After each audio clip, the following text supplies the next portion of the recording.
Hello students, myself Pooja Sharma. I am Hindi mistress in Mata Mohanday Oswald Public School. Today we are going to start lesson number 1 प्राचीन काव्य सूरदास जी द्वारा रचित। 2 part हैं इसमें हम आज फर्स्ट पार्ट करेंगे विनय पद। चैप्टर स्टार्ट करने से पहले मैं आपको बताना चाहती हूँ कि माता मोहनदेई ओसवाल पब्लिक स्कूल का यूट्यूब चैनल आप सब्सक्राइब करें ताकि जितनी भी नोटिफिकेशंस हैं वो आपको मिलती रहें। Let's start. हिंदी पुस्तक 12वीं कक्षा के लिए पंजाब स्कूल शिक्षा बोर्ड। फर्स्ट चैप्टर है आपका सूरदास जी द्वारा रचित है। ये प्राचीन काव्य का फर्स्ट चैप्टर है। चैप्टर रीड करने से पहले हम एक बार सूरदास जी के बारे में इन शॉर्ट पढ़ लें। सूरदास जी का जन्म सन 1478 ईस्वी में दिल्ली के निकट सीही ग्राम में एक सारस्वत ब्राह्मण परिवार में हुआ था।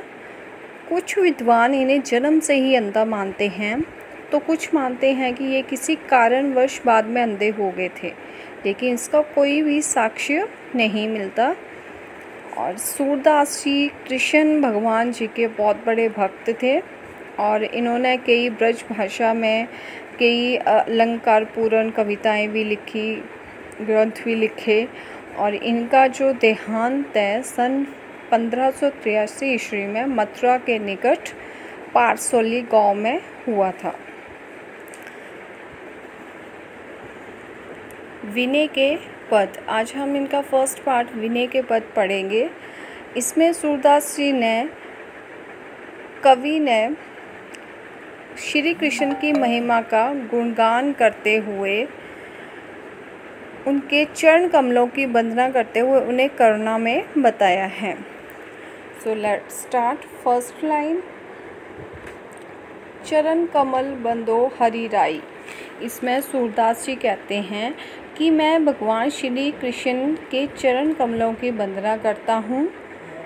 जाकी कृपा पंगु गिरी लांगे अंधे को कछु जाए। जिनकी कृपा से, पंगु मतलब लंगड़ा, गिरी मतलब पर्वत, जिनकी कृपा से लंगड़ा पर्वत लांग जाता है, अंधे को सब कुछ दिखाई देने लग जाता है। बहिरो सुने मूक पुनि बोले, बहरा सुनने लग जाता है। मूक मतलब जो बोल नहीं सकता, पुनि मतलब द्वारा, जो गूंगा होता है वो फिर से बोलने लग जाता है।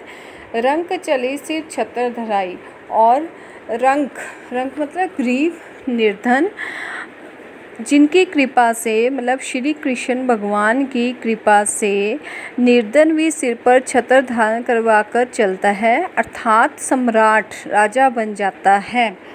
नेक्स्ट लाइन है, सूरदास स्वामी करुणा में बार बार बंदो तिहि पाई।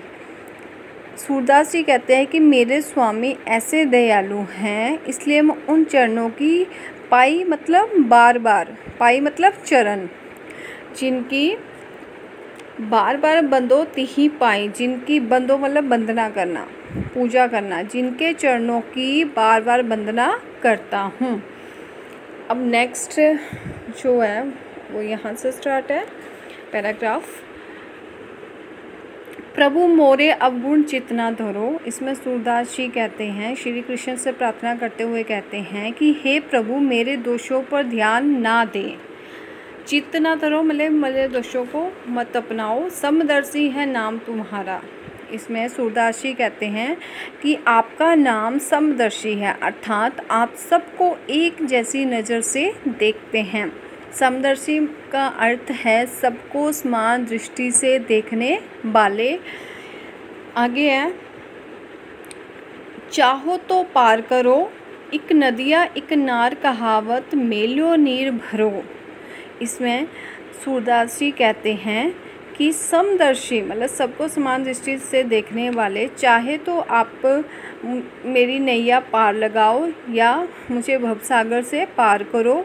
जिस प्रकार स्वच्छ जल से भरी एक नदी है तथा मैले जल से भरा एक नाला है। ठीक है, आगे है, जब दोनों मिली एक भरन बे, और जब दोनों मिल जाते हैं तो एकाकार होकर स्वच्छ हो जाते हैं। जब दोनों एक जगह पे मिल जाते हैं तो एकाकार मतलब एक होकर स्वच्छ हो जाते हैं और सुरसरी नाम परो और उनका नाम देव नदी गंगा पड़ जाता है। नेक्स्ट लाइन, इक लोहा पूजा में राखत इक घर बदिक परो। ठीक है, बदिक मतलब बदिक होता है कसाई। ठीक है, किंतु जैसे कि जिस प्रकार एक लोहा पूजा गृह में रखा जाता है तथा दूसरा कसाई के घर पड़ा होता है, किंतु पारस उनके, कसाई मतलब पारस उनके गुण अवगुण को नहीं देखता, अर्थात उन्हें उनमें भेद नहीं मानता, वह दोनों को ही शुद्ध सोने में बदल देता है। सूरदास जी कहते हैं, ठीक है, उसी प्रकार आप मेरे पे समदृष्टि रखो।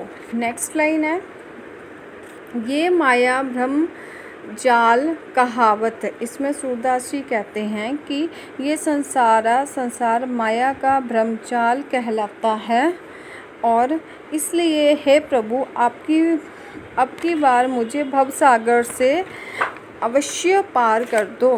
ये माया भ्रमजाल कहावत सूरदास सगरो अब की बेर मोही पार उतारो। लिखा है ना, अब की बेर मतलब अब की बार, मोही मतलब मुझे भवसागर से पार उतारो, पार कर दो, तथा पतित पावनता का प्रण टल जाएगा। लिखा ना, नहीं प्रण जात टरो, तो इससे क्या होगा कि जो पतित पावनता का प्रण है वो टल जाएगा। सो स्टूडेंट्स, आज हमने सूरदास जी के विनय पद के बारे में ये रीड किया। ठीक है, तो इसे अच्छे से होप है कि आपको समझ आ गया होगा। थैंक्स।